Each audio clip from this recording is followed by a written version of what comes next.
Здравейте, приятели, Густо ми е Велков. Разбрахме, че отново нашите приятели пиняците са в района на Централната гара. Отиваме, за да видим какво правят днес. Здрасти, Златане! Как си? Драго ми да те видим. Златане, може ли малко нататък, бе? Да, моите момче, да. Айде. Аз си казвам Йордан.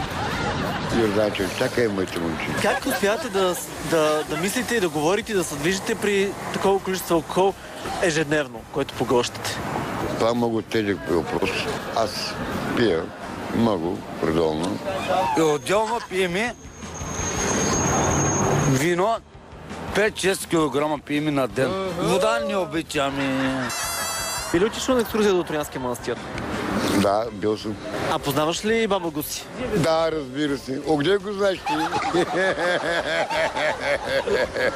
Какво знаеш за баба Гуси? Много хубаво женичка. Ето ги, Митко. Знаеш, че баба Гуси си пада по мъже? Да. И това е свещеник всъщност. Да, слава на Бог. Според вас правителството защо не подава оставка? Беше бе, да, айде. Да. Ние не го знаем тези работи. Мисля, че той ще стане кмет на Пловдив. Аз ще бъда кмет за тях. Ще ги раздравам по 100 000 лева евро. Ако само... Къде ще ги вземеш тези пари? Милионер би трябвало да ми помогне. Аз да ти помогна. Да. Ще му... Кой предложи Пеевски?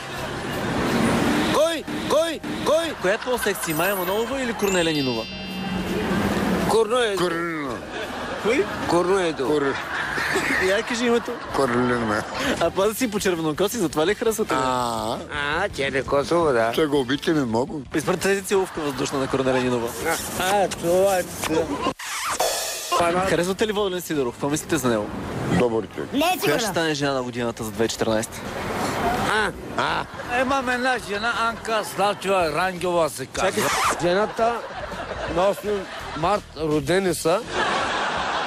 Всички жените на 8 март, тяхния ден. 8 март идват и ядат пият. На ефира Господата всички правят любов. Мъж на годината кой ще стане? Само ни. Само ви. Повече или по-малко са били пияците през миналата година? Ай, нас дави, Анчико. Всички не обичат. Вино ли ракия? Ракия. Ботев или Локо? Само наши. А има ли платени протестиращи? Би трябва да е. А какво да правим с сирийските беженци според вас? Ще го каже Митко. Какво означава това? С сирийските беженци. Какви беженци? Те бягат от Сирия. Не е така. Не. Така е, правилно. Панар, не е така. Бягат от Сирия и идват в България да живеят. Беженци. Това е рецептата срещу кашлица и грипни заболявания, защото много хора са болни. Панар го знае. Ракия и виното. Зарад грип.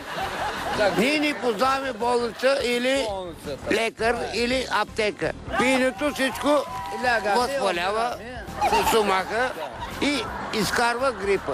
Не познаваме витамини и ракийката. Ако не пием, аз ако не пия тази вечер, ставам дурмо. Моля.